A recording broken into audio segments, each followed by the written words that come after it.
Welcome to the Authority File, the podcast where you'll hear conversations with academic librarians, technologists, researchers, and authors whose work is laying the foundation for higher education's future. I'm Bill Mickey, your host and the editorial director at Choice. If you're new to the Authority File, you can listen to and find previous episodes on most of the major podcast platforms, and we encourage you to sign up for our monthly newsletter, the Authority File Roundup, which keeps you updated on previous, current, and upcoming Authority File episodes. You can subscribe at choice360.org by clicking on the newsletter banner at the top of the homepage. Our guest today is Dr. Sundhya Walther.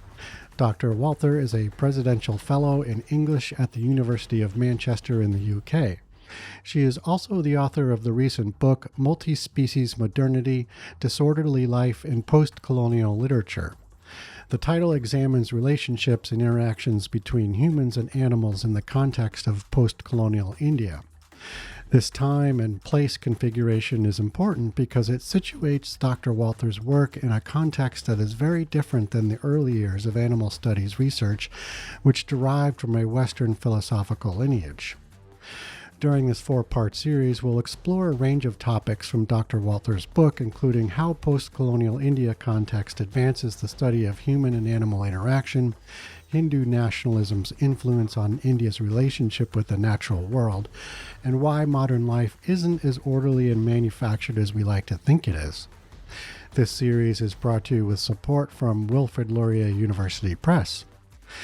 This final part of this series also happens to be our 300th episode, so thank you so much for sticking with us this long. I naturally assume you've listened to all 299 episodes so far, but if you haven't, stop by choice360.org where you'll find all of our episodes along with some fun features on our OpenStax blog, including a list of our most popular episodes and other fun compilations. But before you spend the rest of your winter break binge listening to previous episodes of the Authority File, tune in now as Dr. Walther and I discuss the many intersections of her research, how she sees the field of animal studies evolving, and why it's so important for other scholars to maintain an ethical approach to their research.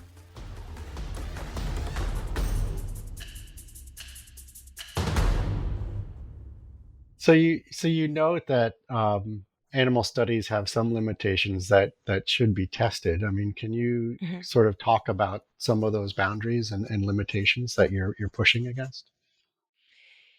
Or Yes. should be? So, yeah. Yeah. And I will say that I'm speaking in this case, not necessarily about what is happening, the scholarship that is happening right now, Right. right? And also across a diversity of fields. For example, in anthropology, multi-species ethnography is really burgeoning, right? And Hmm. people doing very interesting work in multi-species ethnography, right? So I'm talking about sort of literary philosophical animal studies Okay. based in the sort of Euro-American context. Um, and I think I've already spoken about some of the limitations, like ideas of carnivory, for Hmm. example, Right. but also ideas of space, right? So this Latourian idea that nature and human are separate in modernity or need to be conceived of as separate is sometimes also kind of finds its way into the scholarship to be taken as a fact in a strange way. So even though scholars are pushing against it, at the same time they adopt it. So Hmm. one example that you see quite a bit is that as we get further into the present day, animals and humans are in less and less proximity, physical proximity to one another, right? So examples include kind of moving slaughterhouses out of city centers, right? So we don't see them anymore, or Right. hear them, or smell them. Um, and or the intensification of agriculture. So instead of driving through the countryside or walking through the countryside and seeing animals around, they are confined to sheds where you don't necessarily see them or hear them or smell them. Um, so all of these sorts of of facts of modern life tend towards a separation of human and from animal. right? But there are contexts across the world where that doesn't happen, right? Or hasn't happened, or at least hasn't happened in the same way. And Hmm. India is one of those, right? So I wondered then, there's a presumption that the increasing exploitation of animals needs to go hand in hand with a lessening of proximity, right? But in India, that hasn't been the case. Exploitation has increased, yes, but the proximity is still there. So how then do we square that kind of contradictory relationship, or contradictory according to the sort of assumptions of the field? So that was the kind of limitation I was interested in, and very basically the kind of limitation that becomes visible when you sort of widen the scope of analysis, Hmm. right? Excellent. So, kind of segueing from that, I imagine you've had some to spend some time researching areas outside of literature, such as biology or anthropology, as you've mentioned, and so on. Can you talk about your experiences here and how this research supports your specific goals? And while you're doing that, maybe just kind of also weave in sort of the interdisciplinary nature of your work. Hmm. So one of the most interesting uh, aspects of researching this book was reading about and interviewing people about conservation, right? Mm, Conservation biologists and conservationists. So I did this. I had a lot of conversations in and around Delhi and at Ranthambore National Park, um, with people who are working in conservation in India. And how do they conceive of wild animals, right, and wild spaces? And then also reading conservation biology writing. And what struck me about this writing is is what a singularly narrative practice it is, right? It's elegiac. When biologists are writing about tigers, for example, they're writing kind of an elegy for a disappearing species, and their kind mhm, of grief over this is everywhere in the writing, right? It's very evocative. mhm, And so, finding those connections between, in what ways are these sort of scientific disciplines also practices of narrative that we might be able to interpret, mhm. right? So I also look at a, a lot of anthropology, because there's very interesting work in anthropology, at urban studies and kind of urban planning, um, particularly in the Indian context. Um, so it is very much interdisciplinary work in that sense.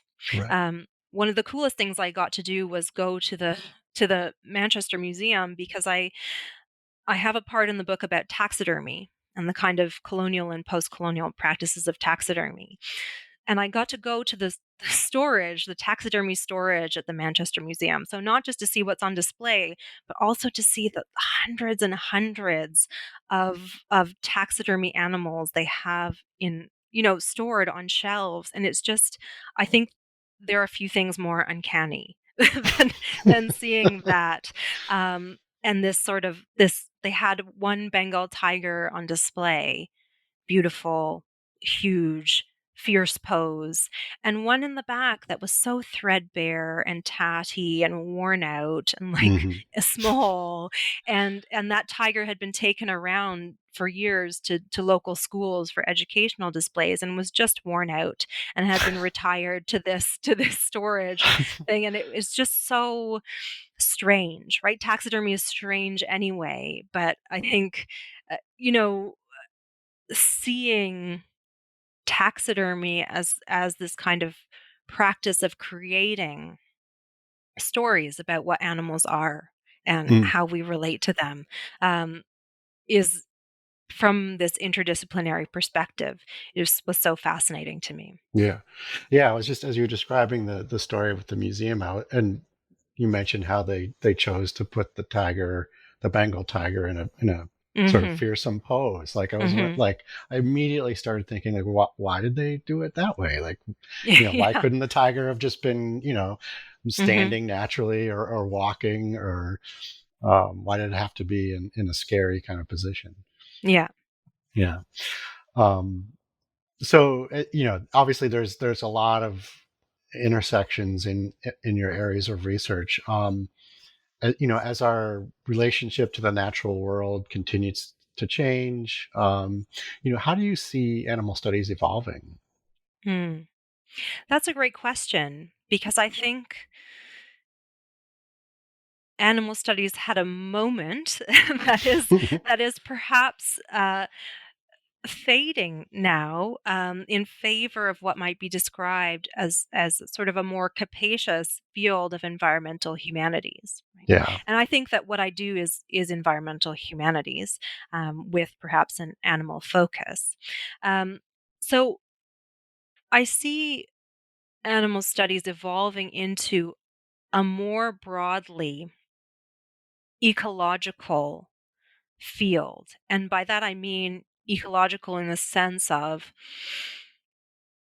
looking at fulsome webs of relation, Mm. right? So not just sticking to those mammals that are already associated with power. Them too, but also maybe the nits that live in their fur, or maybe the illnesses that they're subject to that may in time spill over to humans, or you know, these sorts of very urgent questions about what is human relation to the non-human world at a time of complete crisis, right? Yeah. And how are we going to imagine the future of this planet and its inhabitants? Is there a future, right? Mm. And if there is, how can we bring it about in and through our relations with non-human others. Right. So that's where I see the focus of animal studies really moving, um, to these very very pressing Yeah. concerns. So what do you think about that? I'm curious because it's, in a sense, does that mean, because of the overarching crisis situation in the natural world? I mean, is that frustrating in a sense to a researcher who may want, that crisis characteristic is sort of dominating and sort of influencing the direction of the field? Hmm, that's an interesting question. Yeah. Yeah. Um, I mean, is it seen as sort of a limitation, I guess, in a way, to have to be able to, or maybe not to have to, but to need to incorporate that angle into the ongoing research going forward? hmm, that's interesting. I think that I conceive of imaginative texts, Right. whatever kind they are, as acts of worlding, right? Mm. As ways of both imagining and bringing into being possible worlds, multiple possible worlds. Um, and in this way, I think that my work and animal studies work more broadly has always been engaged in imagining other possible worlds. Yeah. And postcolonial theory has always done that too, right? Hmm. So, in some ways, this is a culmination of what the work has already been, right? And it's just that now things are so bad that Yeah. that everyone needs to look towards other possible worldings.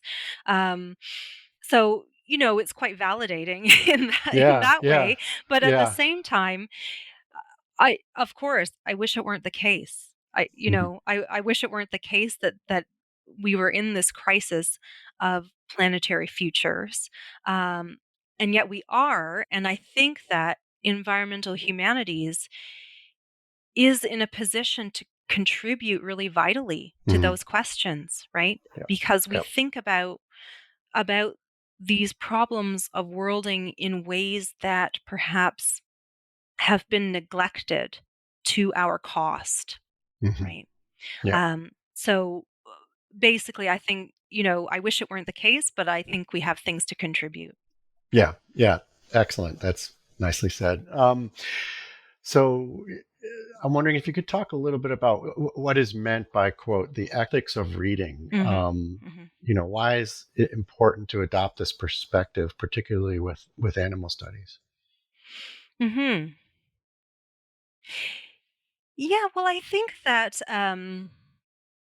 it relates to what I was saying about the drive to interpret, Mm, right? And I think that scholars who engage in analyses or literatures that might involve ventriloquizing certain groups, speaking for, interpreting mhm, certain groups, have to be very careful, right? And this has been historically uh, the problem with anthropology, right? That that anthropologists have themselves been very self-reflexive about, right? So, what is this practice of going into a civilization and ventriloquizing it for the mhm, Western world, for the Western Academy?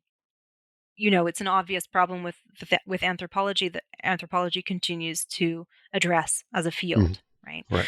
Um, and in post-colonial studies, of course, that problem was most eloquently put by Gayatri Spivak, suggesting, what are the forms of subaltern speaking, and how we should resist, I would say, speaking for, right, as much Yeah. as we can. So I think there's an ethical burden on the scholar who goes into examining relations between humans and animals, not to impose interpretation, not to dominate the animal through that writing, through that Mm, scholarship, mhm, right, and not to speak for. So it's a kind of openness to what animals bring to the table in a way, right? right. Right. Um, And it also has to do with it's connected, obviously, to the lived experience of exploitation that occurs across the world, of the exploitation and violence against non-human animals and against subaltern peoples, that is always or should always be at the forefront of work in these fields, right? At the forefront of our minds as scholars of postcolonial studies and animal studies, and ever present in our work, right? That our work is Mhm, a political commitment, is an ethical commitment. Um, to me, that's absolutely central. And I don't see how you could practice in these fields without having a politics, without having an ethical approach, or thinking mm. through what is your ethical approach to these questions. Excellent. That's fantastic. Well, so India, that's all the time we have. Thank you so much for joining us on the program. Thank you. It's been a pleasure. Yeah. Thanks so much for having me.